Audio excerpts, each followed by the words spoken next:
and the greatest of all gifts within all of the universe, within all of the galaxies, within all in all that encompasses the very mind, heart, soul, and breath, is that word that is least understood, yet gives full expression to the laws of all of the universe and to the struggle of mankind.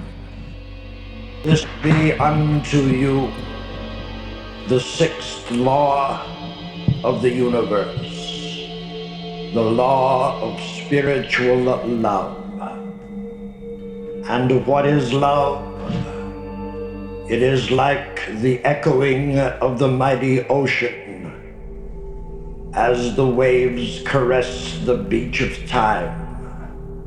And within that echo is found all electrical impulses that cause man to animate in a physical body and yet misunderstand the power that exists within the spirit. Man looks to heaven, to a supreme being. Man worships at the idols, at the rituals, and is smug in his knowledge of what he thinks is real. Yet it is unreal within the material scope of his life, for he does not look deeply enough within the mind and there see that he as an image in the likeness of God power is a God within himself. And when and only when he understands his balance and his growth,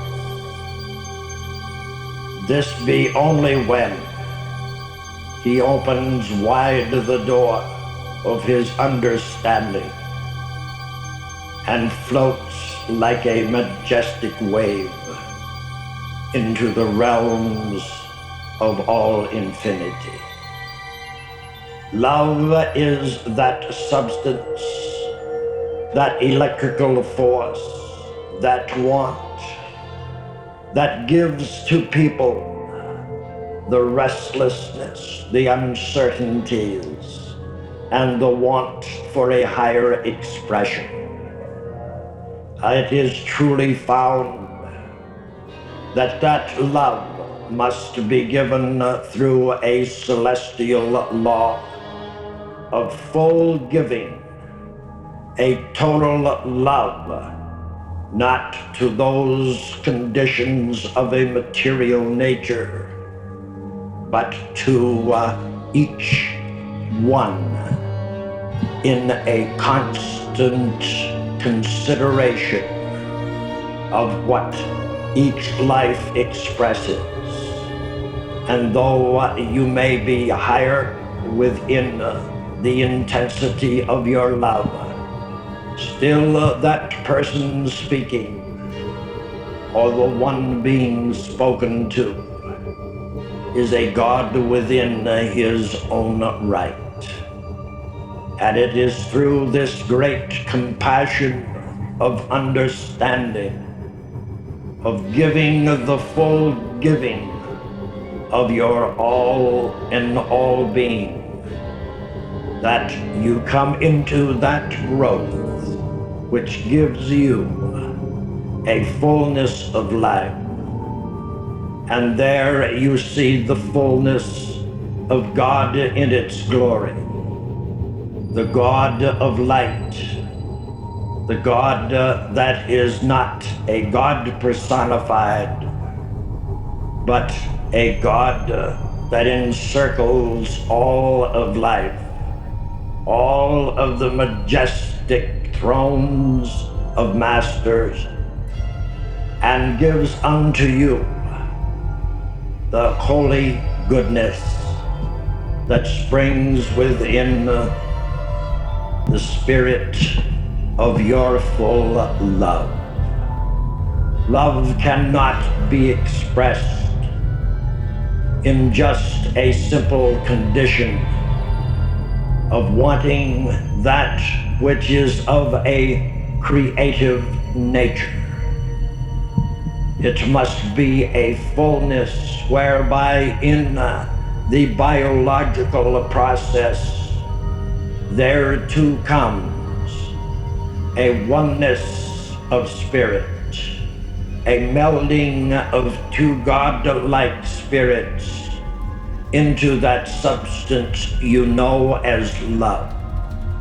For as you reach that balance of electrical power or energy, then you become as one.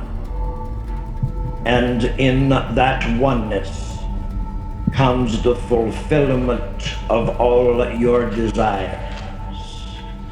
Love is the harmony of all music, and it is through this way that we give unto all that express it in truth a fuller understanding of not only the celestial musics, but that music which is created by the angelic host, and increase the power whereby you give unto the world that which is your expression of your love.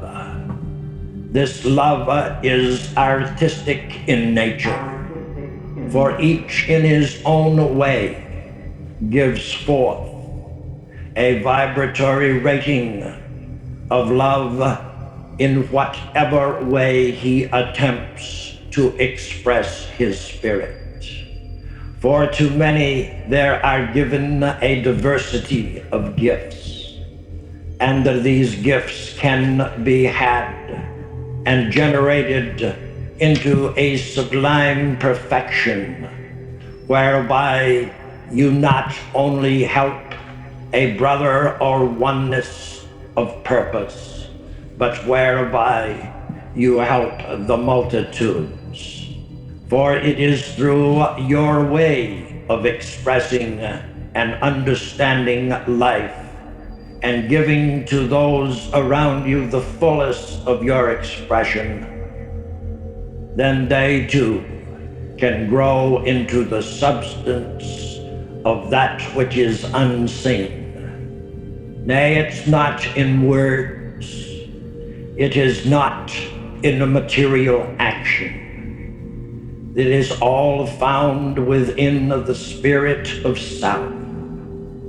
And as you proclaim yourself as God, as you proclaim yourself the image and the beauty and the serenity of a simple yet pure and holy electrical condition, then you see above the mountain tops of your world and come unto all of the laws of life, and are enabled then to give a full expression to the love that surrounds you, a love that is constant as the laws of the universe.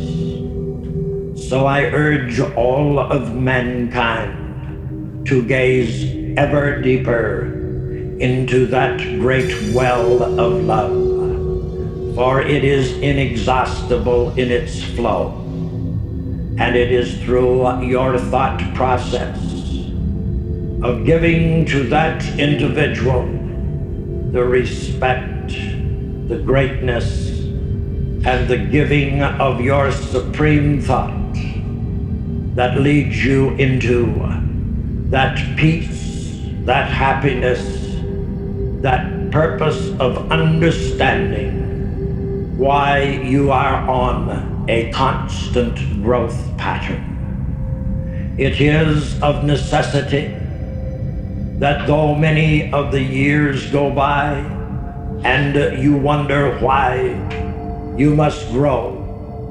When at one time you were a part of this outer and inner ring, it is where you have assumed a fuller growth pattern to give a higher understanding to the materiality in which you live, and to give you experience that is needed in the helping and teaching of others.